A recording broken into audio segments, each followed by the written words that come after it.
He is Manchester's own Brendan Loughnane. There he is. Hello, Brendan. How are you? Good to see you again, Ariel. Always good to see you, my friend. Yes, sir. Great to see you as well. And will you be watching England in a little over an hour's time? I mean, are you being serious? I don't know. Am I watching England? I don't know. You know, there's some people in England who seem to hate the national team for some reason. Like they root against them. Who are these? You know what I mean? The people from Liverpool don't seem to like the English team. I don't know. I don't understand it. How can you not support your country? Well, I'm from Manchester. I know. I do support it. I know. Yes. And not just that. I was like, what time does Ariel want me on? Because this is a big game. I know. I'm like, we've got to squeeze this in and make this happen. So yeah, it's worked perfect. Yeah, come on. I'm not that big of an asshole. I told Jose you will be done well before kickoff. I actually went yesterday to Canada versus Argentina in the Copa America semifinals. I'm Canadian, of course. I got to see Messi for the first time. We lost 2-0, but it was a great experience for me. So I'm hoping you guys have better luck, and we're rooting for you. Do you feel confident going into this one? You know what it is? Like, I'm doing this camp in England. I've done my last 2 previous camps in Thailand, so I've been away. And what a time to come home. Like, everybody's energetic and buzzing about it. Like, all my friends are calling me up. Everybody's watching the game. And then, God willing, you know, we get it done. And then the final on the weekend, the Euro final in Manchester. Good energy about the place. Oh, yeah. And by the way, are you one of those fans who, like, goes crazy? Or do you go to a pub or something? Or do you stay low-key? Well, I'm in camp at the minute, so It won't be that kind of vibe. But if I wasn't in camp, I would be amongst the Ariel, just to let you know. Okay, fair enough.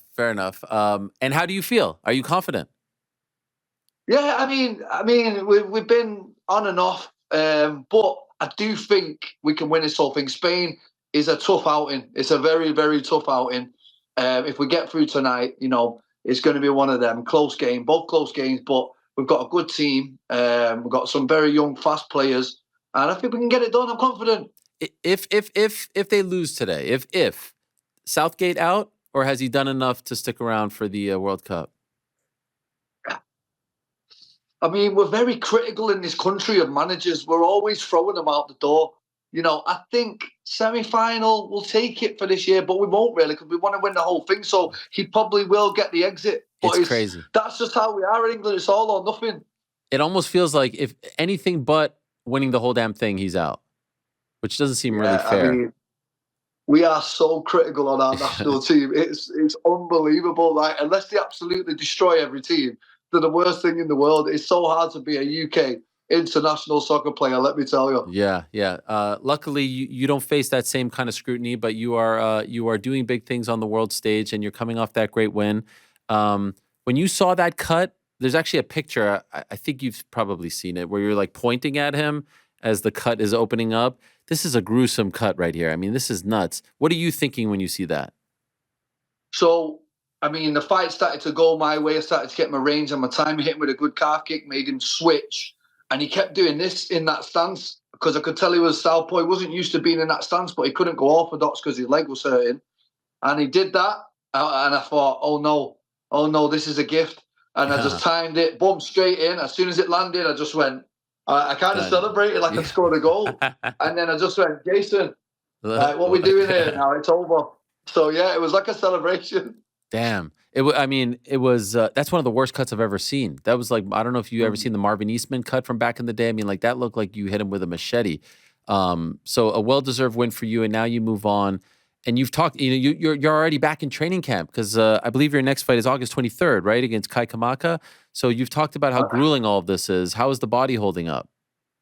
These turnarounds, they're just insane, aren't they? Like, finish that one. I had less than 8 weeks to the semis. Kai Kamaka coming off a 5-fight win streak, won all his fights. But he had 2 very grueling fights himself. This is the 3rd one back-to-back. It's going to be his 3rd weight cut, first time in a tournament. And it ain't for the faint-hearted. This is my 4th one back-to-back, and this is where the experience is going to kick in. But do you feel like your body is fresh? Do you feel like you're okay going through this again? Best it's been. I'm just used to it now. Like, Brendan never would have took a week off after a fight. Young Brendan would have just been straight there Monday morning sparring, running up hills. Now, after every fight, I take a complete week off, eat what I want, go back in slowly, 1 a day, then introduce 2 a day. I feel like I've got the remedy. I don't think I could even go back to normal fighting now. I'm a tournament fighter. Wow. And how crazy do you go with the diet in the week after the fight? You know what? I like to eat healthy all year round. I don't like the feeling of eating in bad food, and so I say I go mad, but I'll just eat more. It's not too bad. Have a few pints. I went to IB for 2 days. Oh yeah. I spent some time with my friends over there, and now I'm just back in the swing of things back in Manchester. Like I say, there's a real energy and buzz about the place with the football and things. So I just feel really glad to be home. Do you go crazy over there with like the all night parties and the raves and all that stuff? Is that what you're doing over there?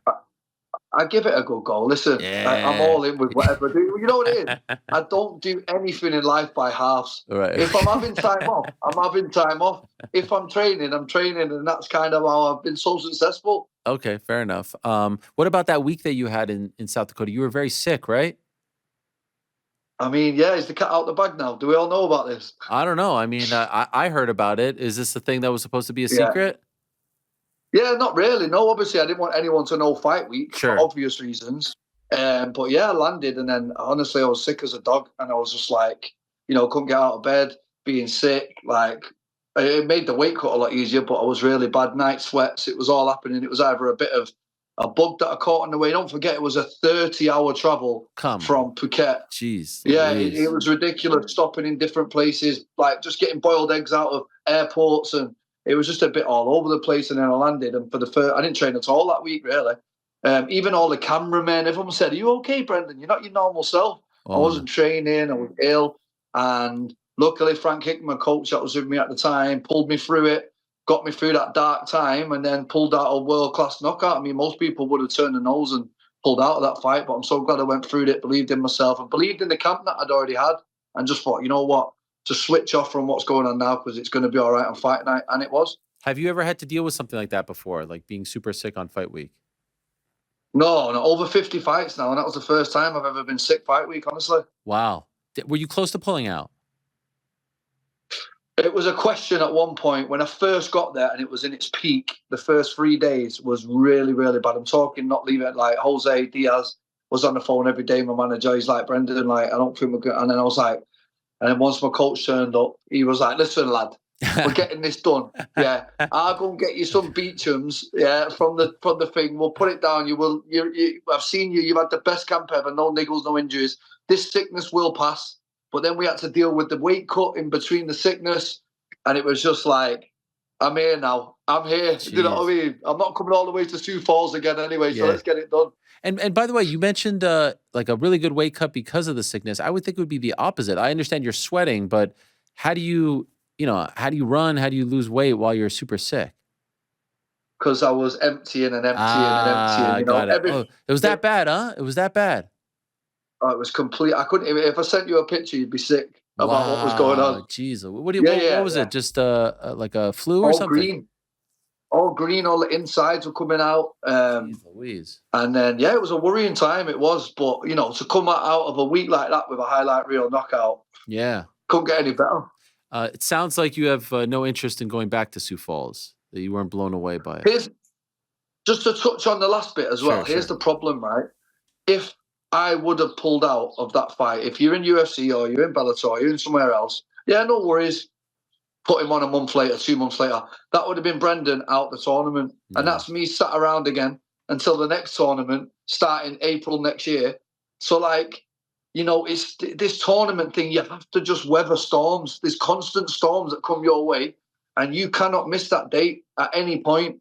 And I think, that is the bit. That is the bit where the tournament experience really kicked in for me. But yeah, about Sioux Falls, wasn't my favourite destination. Not much going on. Yeah. I must say, not much going on at all. I mean, I was trying to document a few things when I was there. Like, look, this is downtown. Nothing was going on. Like on the movies, when the tumbleweed flies across. That's have you been there? No, I have not had the pleasure.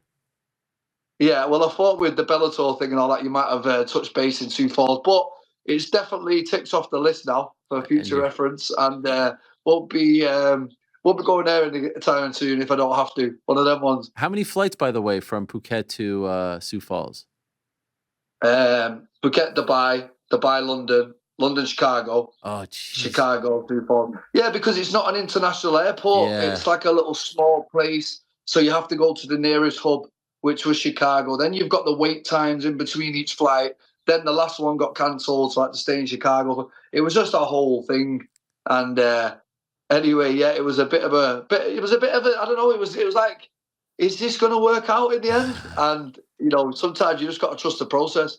How are you feeling about PFL these days with the the introduction of all the Bellator fighters, and obviously they've got the Bellator brand going at the same time, but there's been an infusion of new talent. How do you feel about the state of the promotion these days? I mean, I'm PFL through and through. I mean, when this tournament came around again, I couldn't believe I said yes again. Literally, they put it on my table and they were like, yeah, tournament. I was like, I thought we're past this. I thought we're over this. Like, what do you mean tournament? And then they're like, well, this is what's on the table. Let us know within 24 hours. And I'm not joking. I did not sleep that night. I was sat looking at this contract going, can I really do this again? Like, I thought I was done with this thing. You know what I mean? And then, once I'd put the pen to paper and I'd actually signed it and I'd, come to terms with it in my head that I was going to go through this madness again. And now I couldn't be happier. I've found my groove, found my rhythm with it. My weight's perfect. All my coaching's come together. I feel like I actually enjoy the tournament process now in a weird way. And the fact that they brought all Bellator over, it's all flesh, blood, but it's also a 70% new roster in my weight division, which favours me perfectly because I remember my first season in the PFL. You just don't know how to approach it. You're like, wait, I've just fought. Do I spar again? What do I do? So I know Kai and anyone else that's just come into this thing is feeling how I felt in season one. And so if you wouldn't have taken the offer, what would have been the alternative? Like, could you have gone to the Bellator side of things and just done one-offs? What would you have done? It was just a bit uncertain. It was like, we're not really sure. I mean, I could have guaranteed 4 paychecks in 7 months by going with the tournament, but it's a hell of a lot. At my stage of the career, I'm 35 this year. Like I said, over 50 fights. I've been around it. So for me to commit to 4 in 7 months again, I was like, wow, Brendan, you're going to have to be really on it again this year. And I'm really glad I've got good coaching and great manager around me. And we all come to a decision like, no, you've got this. Like, your body's holding up great. Your mind's in a good place. Let's just go again. And I'm so glad that I did. Do you have any kind of relationship with Paul Hughes? I'm wondering if he reached out to you when he decided to sign with PFL, because his situation seemed somewhat similar to yours from a few years ago. Yeah, no, I don't know him, but he's a great prospect. I've been watching him on the scene, and it's so like I've obviously Dakota. I've known Dakota since she was really young. Like, she's from the same area as me, and even when she was about to do it, she was like, "What do you think?" I said, "Look, I'm on the other end of the phone. You need any advice?" Yeah, I always message her after fights, and I've got her back. And anyone else, these other UK fighters that are coming into this thing, I'm here. Do you know what I mean? I've been doing it. I know how to do it. It's its own entity. You can't treat it like a fight. It's a marathon, not a sprint. This is what I tell them all. So I'm helping these younger fighters that are now coming into this. And like I say, even Paul wants to reach out to me. Anyone that's on this side of the world, or anyone for that matter, because I know how hard it is mentally and physically. And I'm always open to helping these people. Wonderful. Speaking of Irish fighters, I'm just wondering, some people were saying after the Conor news came out that he had to pull out a 303, he was never going to fight. He doesn't want to fight. You are one of the few people who was in there with him, who was training with him not too long ago. And you got to experience what it's like to be with Conor McGregor in 2024 training. What do you say to these people who say that he was not interested in fighting, that he doesn't have it anymore and all this other stuff? Of course he wants to fight. This is all, money doesn't matter to Conor. Conor is an out and out scrapper. Conor just wants to fight. Like, I was in the training room with him like 4 to 6 weeks, whatever it was, training every day, fighting each other. Do you know what I mean? This guy is hungry for it. He doesn't have to do this now. He's touching billionaire status. Like, he's doing this out of the love of the sport. Yeah, guy loves it through and through. He's a martial artist. He wakes up every day. This is what lights the fire inside people like him and me. And the fact that he got the injury and he pulled out shows me that he's in a good place, because it's like going through these fights injured for what? He's done it before. You know what I mean? It's well documented that he's done it many a times before. Do it when you're healthy. There's so much on the line now. Do you know what I mean? Do it while you're healthy. Let it heal up. It's well documented that he's done it so many times with very, very bad injuries. It's even the knees, the leg. He's gone in there. So I'm glad that he did it. Showing maturity, and I can't wait for his comeback. I mean, I was supposed to fly there the next day straight from mine wow. with one of his coaches, Dave. Yeah, we was getting on the flight. We was booking flights. We were going to get on the first flight, 6 a.m. out of Sioux Falls, straight to Vegas to the fight. And then obviously it didn't happen. But, you know, I'm really looking forward to that comeback. Will you train with him again? Because it seemed like he spoke very highly of the experience, and you seem to like it as well. So are there plans to link up again? Well, listen, I'm here in the UK now. You know, I'm only a short flight to Ireland. Me and John have a great relationship. Me and his other coach, Dave, we have a fantastic relationship. The doc, you know, Dave, his cameraman. I know the whole team training, and I am always up. Why would I not be up for training with Conor McGregor? Do you know what I mean? Yeah. He rings me or messages me, I'm there, and I'll be a part of it. I've got my own camp coming up. I always need hungry bodies myself, so it'd be great. Lovely. I saw you in front of a mural. Was that in Manchester? Someone painted a mural of you. Yeah, it's just here in the local shop, literally Wow. about a couple 100 meters away. One of the guys, he's owned the shop. I've been going in there since I was a kid, and then yeah, just threw it up on his. It's a local phone shop where you buy like phones and SIM cards, and What was that like yeah, when you it's saw cool. that? What a guy! What a guy! This is a while ago. This mural's been there for over a year now. It's like when I won the belt, maybe a year and a half ago. But obviously, like I run past that shop daily. Wow. So when I was coming home from my run yesterday, and because I've not seen it, I've not been here all year. I left on Christmas Day, and I've just come back now. So Wow. running past it, you know, seeing everyone on the bus, yes, guys, hey, and then I just had to stop at the mural. I was like, nah, I forgot about this. Take a picture here. I just had to take another picture, but it's nostalgic for me. I love it. When you're out and about in town and you haven't been home for 7 or so months, what's it like? Do you get a lot of people coming up to you? Do you feel the love? Do you feel the support, the appreciation? Yeah, I'm so glad that I came home for this camp. I've got a real energy about me being here, because sometimes when you're in Thailand, you know, I just get a hotel room and I'm there for months on end. You know, sometimes there's not really many people around. So you're in the gym, and when you're not in the gym, you're sat in a hotel room waiting for your next session. But being home and being around, you know, my mum, my dog, my family, all my training partners, my coaches from back here, and and especially, like I say, I don't keep touching it. But now that the football's on, everyone is out and about. Like the streets are crazy. Like tonight, it'll be crazy. When we go through, it'll be crazy. It's a good time to be back home. So what's the prediction? Score prediction? I think a little 1-0. I think Okay. a little 1-0, but they're a very attacking side. Do you know what I mean? It's an hard one. It's a tough game, and you know it is. It's a tough one. I think you guys are going to be fine. I think you win it all. That was my pick before the tournament.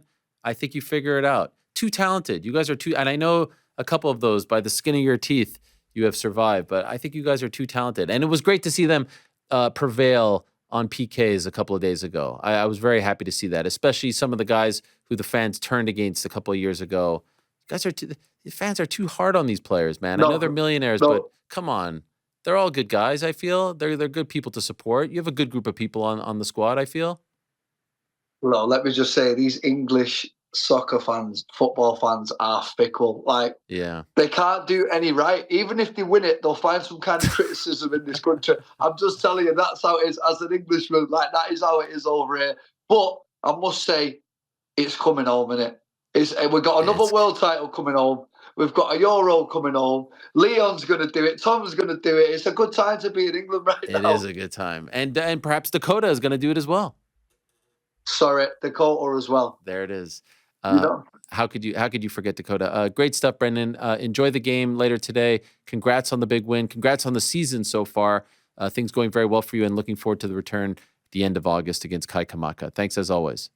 Thanks for watching. We appreciate it very much. Hey, if you like this video, give us the old thumbs up. Subscribe as well. You could get many more of these videos on the channel, so please do that. We would love you forever if you did so.